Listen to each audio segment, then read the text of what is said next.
So our planned day today was to go and snorkel around at the little bay from Louth Bay jetty, but the weather's not great.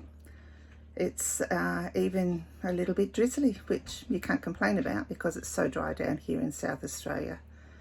So ordinarily we probably would have packed up and moved on, but we're hanging around in Port Lincoln because our car has to go in for a service in a couple of days. So we think we might just head into the Port Lincoln National Park today, go for a drive and see if there's anything there we can do in this type of weather. So we'll see you out there. We're heading down to Flinders National Park today, the other side of Port Lincoln. So as you enter the Port Lincoln National Park, you'll come across this information centre first. This has all the information and maps that you need.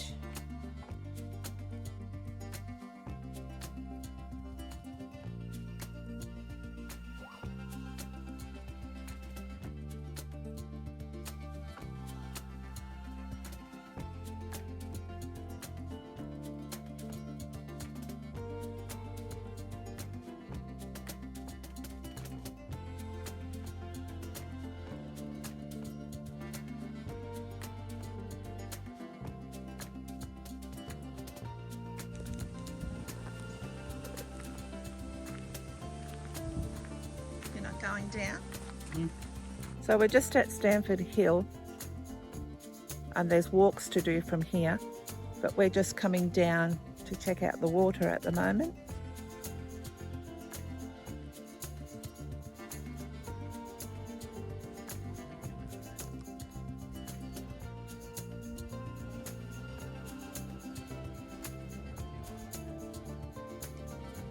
I'm looking over to Port Lincoln there. Standing on the steps looking into Boston Bay with Boston Island in the background, just over there. There's some tuna pens and stuff around.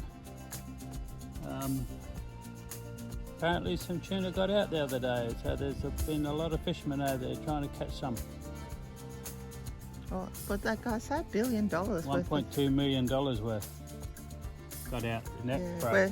Where we had lunch yesterday at the cafe, the chef came out and he was telling us, said everybody's out there catching tuna at the moment.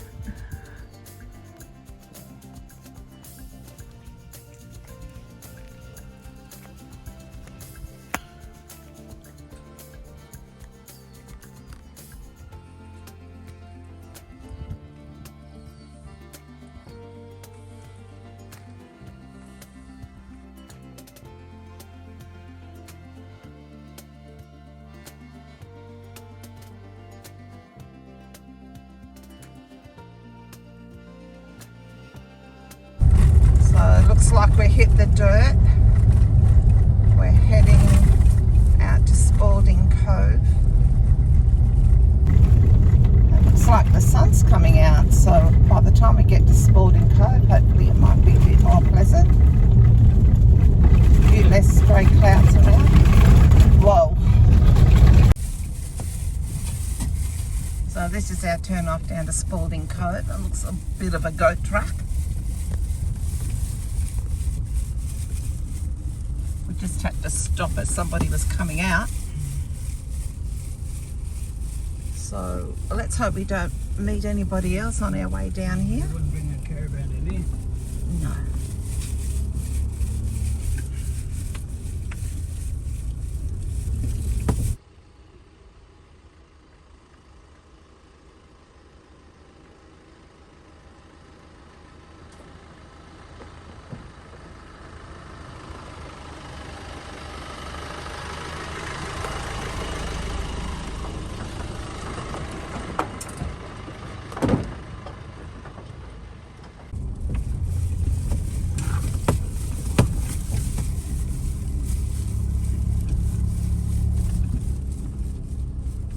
Yes, nearly 4 months in South Australia and it's all starting just to look the same, isn't it?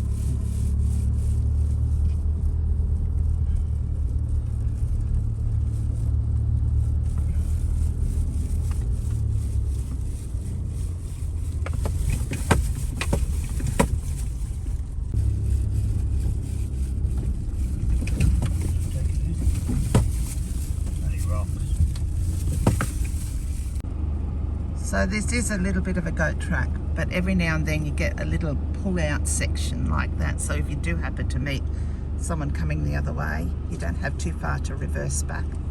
Definitely wouldn't want to be bringing my caravan down here though.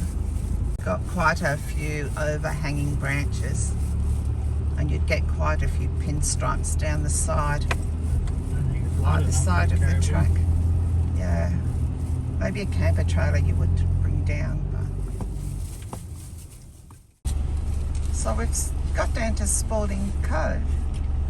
It looks like you can drive on the beach here. So Larry's just hopping out to check because there's actually nowhere to park the car if you can't drive on the beach. We'll see what he comes back with.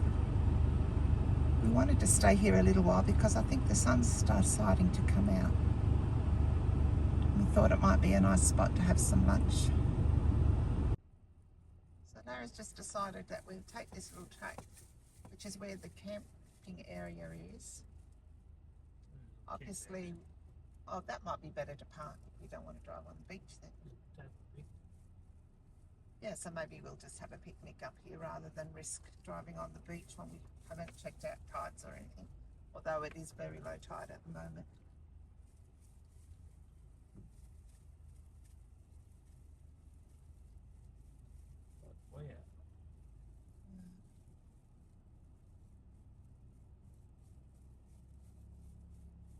This area would be mainly for camper trailer or tent camping.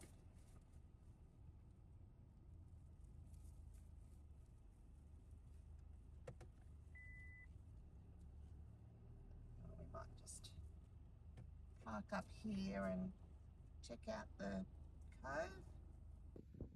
So this is Spalding Cove.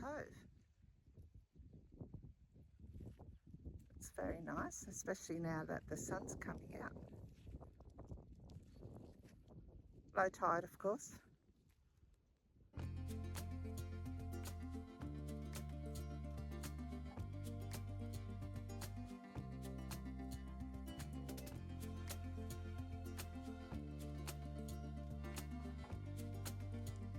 So it looks so much nicer at the other end of the beach, so we decided that we would drive on the beach and head up round to the other end of the cove.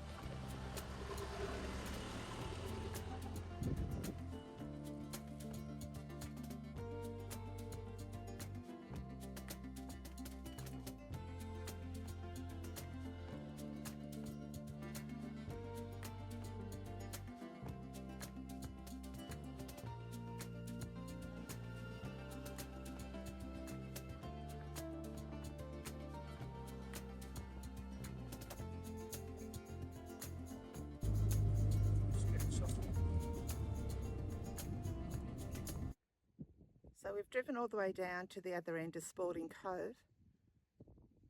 We just stopped here because the sand got a little bit soft, but we realised there's another beach entry down this end. So Larry's just going to check that out to see if that's a safe spot for us to get off the beach. And if it is, then we might just stay here for a little while and have some lunch.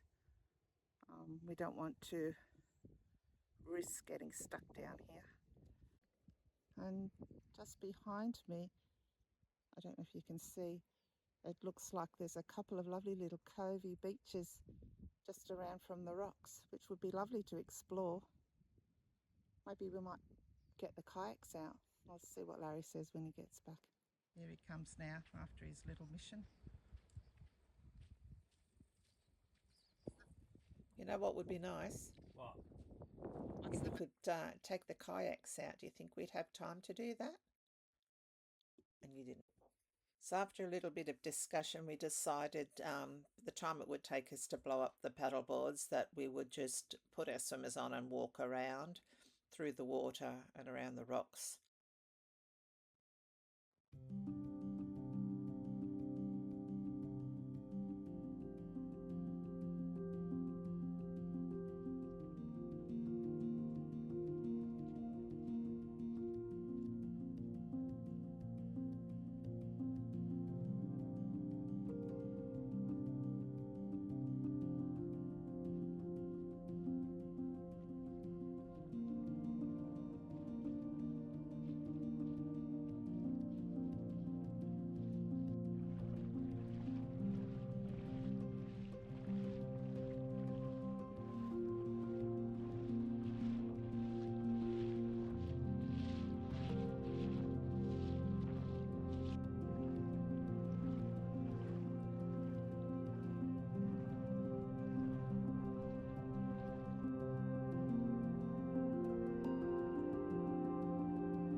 time that does well. The tide's coming in, and now we can stop here and have a picnic lunch.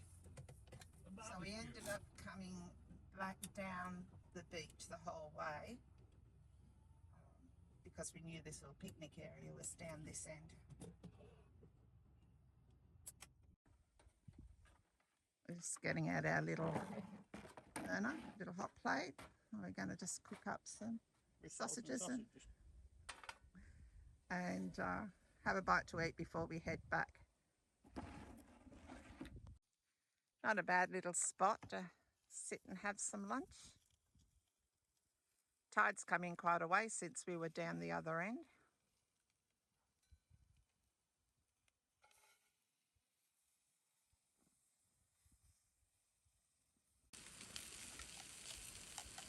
So we're just sitting here wondering about what life would be like on a yacht instead of in a caravan. Not too sure. It'd be a bit hard to get your alone time, I would think. I guess the only way you could do it is jump overboard and have a swim. You get in your dinghy and just around a couple of bays and have a look around by yourself if you wanted to. Get away. So, well, what are you thinking? Should we sell the caravan next and buy a boat? I think so. You don't think so? Not now. Why? Too old?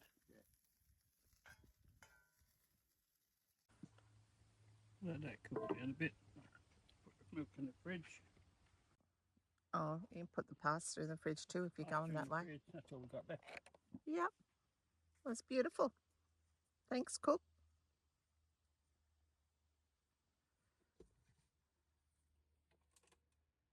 What a beautiful spot to sit and have some lunch.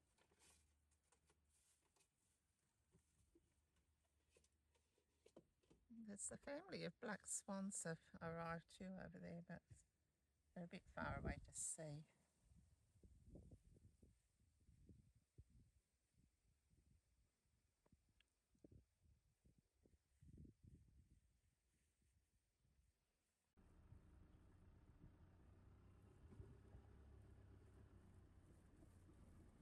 Just leaving our picnic area now. This area was also a camping area for people with tents or camper trailers.